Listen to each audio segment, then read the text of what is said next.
What if Deku joined Team JPDE? Chapter 8. Semblance and Information. Team Jade were getting ready for bed, to get a good night's sleep for their training tomorrow. David was in the main room of Team Jade's dorm room, deep in thought. "Is something on your mind?" David Penny asked.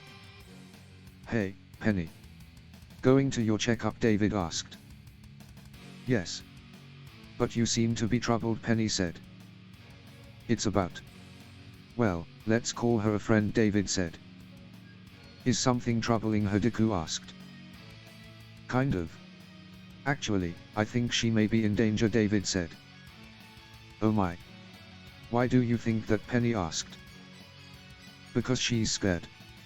Terribly so," David said. "Then maybe you should ask her of what," Penny suggested. "Yeah, but the thing is, I don't know if I'll get a straight answer out of her. She seems to live in her own world, do things at her own pace." "That's time, she ran," David said. "Then you should just be there for her. Go with it at her pace. Make her feel comfortable being around you, and then maybe you'll get some straight answers," Deku said. "True. But, hey. How do you know we're not that acquainted?" David asked. "It was just from the way you spoke of her, and a good guess," Deku said. "I see. Then I'll go be with her right now," David said. "Okay, but make sure that you're back soon. You'll need a good night's rest for tomorrow," Penny said. "Will do," David said. David then left the room. "I hope he's able to help her," Penny said. "I hope so too. I wish I could have gone with him," Deku said. "You could have though. So why didn't you?" Penny asked. David said she's scared, and introducing her to new people who she doesn't know the intentions of will most likely make her more scared, Deku said. "You sound like you have experience," Penny said. "That's because I do," Deku said. Penny was about to ask about it, but decided it was better to not ask at all. A while later David returned and went to sleep. This is the real world?" a female voice asked. Deku heard the voice. He looked around but saw no one. It wasn't any of the girls, as this voice was different. Deku shook his head thinking he was hearing things. He then soon went to sleep, but with that voice in the back of his mind. Sunday. Day 21. Team Jade had entered the Emerald Forest for some training against Grim. "So Ozpin said that we could come to the Emerald Forest to train?" David asked. "Provided we don't cut classes for it, notify him or a teacher beforehand and keep close to the cliffs," Jack said. "Believe me, I have no desire to venture even further into the forest," David said. "What will our training regime consist of?" Jack Penny asked. "What do you think?" "We're going to skin some Grim," Evelyn said. "So we're looking for trouble," David said. "Can't really fight against Grim if we're not," Deku said. "Exactly. We haven't fought as a team in a while now," and Jack said, only to be cut off by a growl from the woods. My, aren't they impatient?" Jack said. "Seems like the trouble has found us," Deku said. 4 Beowulfs then emerge from the forest. "Well, here's another small horde of Beowulfs. Since you already fought them before, David, they will make good training," Jack said. "A horde? What's a horde, exactly?" David asked. "A horde is a group of enemies that act, look and fight the same," Evelyn said. "This is the reason why I call Grim vermin. They usually group up into a horde to better the odds. Though for these vermin it shouldn't really matter," Jack said. "Does that mean we can't weaken the horde as a whole?" David asked. "Oh, you can. By attacking the horde you'll weaken them together. You could also attack one until you kill it. Depends on what you think is best. Attacking a single Grim will do more damage than attacking the horde," Jack said. "I see. Well, let's try it then," David said. "That's the spirit," Deku said. The horde then collectively growled. "Oh, put a sock in it. We're coming," Jack said. "They're in a hurry, aren't they?" Evelyn said. We'd best be careful, nonetheless, Penny said. Team Jade then began to attack the horde. A short while later they had defeated the horde and their bodies started to disintegrate, but more beowulfs were around. They're actually lasting longer than I thought they would. Fun, Evelyn said. A beowulf then snuck up behind Evelyn. Evelyn, watch out, Deku shouted. Hey, Evelyn said. The beowulf then lunged at Evelyn. Deku quickly tackled Evelyn to the ground, but the beowulf still hit them. Deku landed on top of Evelyn, his face going into her chest. How? Evelyn asked. Deku quickly got up, but by that time the beowulf was gone. I didn't even sense it. How? Evelyn said. The beowulf then came out of the forest again. Berlin. Ijuku. Get back. Your auras is almost gone, Jack said. Evelyn. Ijuku, David shouted. All of a sudden Evelyn's and Deku's aura was replenished to full. Evelyn then attacked the beowulf and it ran away. My aura. My aura is back, Evelyn asked. So is mine, Deku said. Not just you two, Penny said. My aura cover has been refreshed as well. It's at full capacity, Penny said. What? David said. Yeah, mine too.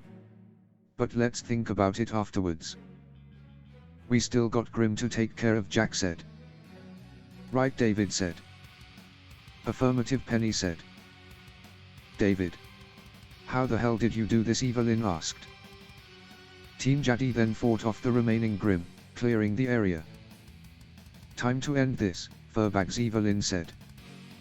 Evelyn then killed the last of the Grim. And that takes care of it, Evelyn said. Thank the gods, David said. You, Evelyn shouted, getting up in David's face. WAH, David said. What the hell was that? How did you do that? What did you do to us? Evelyn asked. Evelyn, personal space, David said. Who cares about personal space? Evelyn shouted. I care about personal space, David shouted.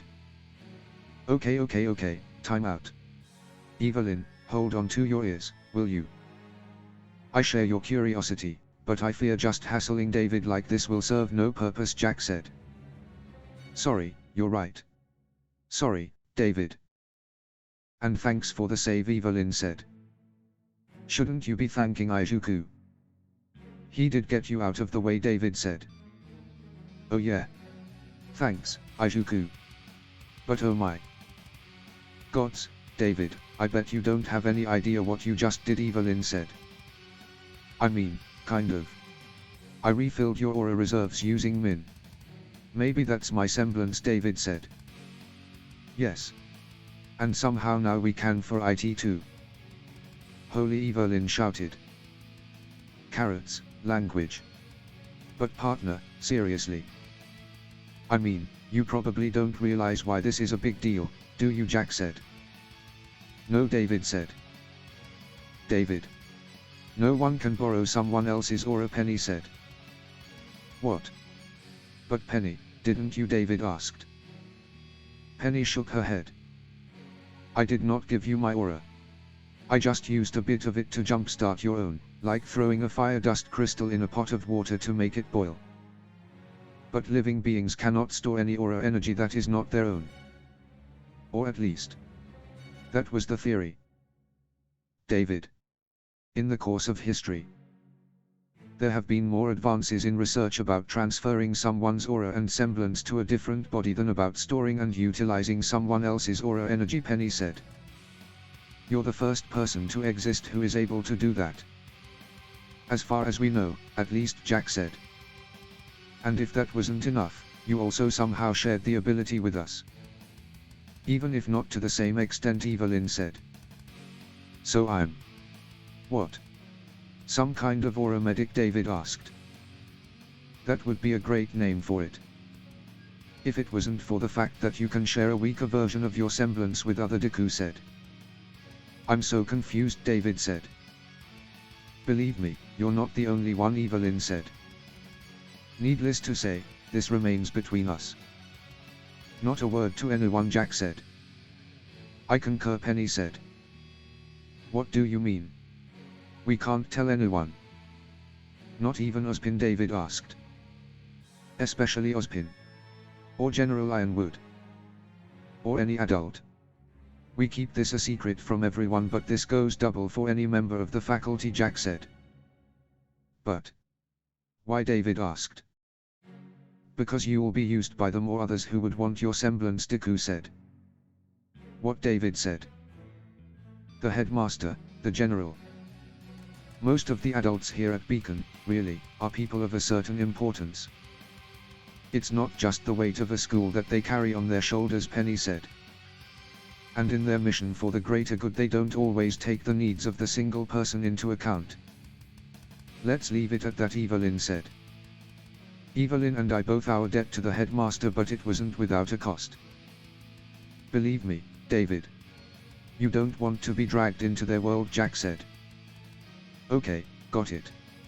Nine on the Semblance, David said. That's the spirit. Now, what do you say we go back, Jack asked. Woo. I wanted to find and quarter the Beowulf who sneak attacked me, Evelyn said.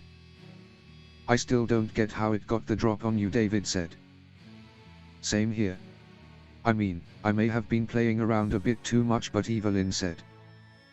Also, it was a bit too strong for a Beowulf. He almost took our both of your auras in one hit. Flat-footed or not, Penny said. Now, that is something we should report to Ozpin, Jack said. I swear to gods, if it was another imported Grim, Evelyn said. There was also another thing about it, David said. It ran away, Deku said. The five then quickly made their way out of the Emerald Forest. Cheap or not cheap, I need that extra information, Boss Howard said. I take I went badly, Boss said over the call. It did. But it also went well, Howard said. Care to elaborate, Boss asked. Bad because from what I've seen of them I can't take on all four in a fair fight. I need to divide and conquer, and to do that I need to know who to single out. I'll only get one chance, Howard said. Reasonable.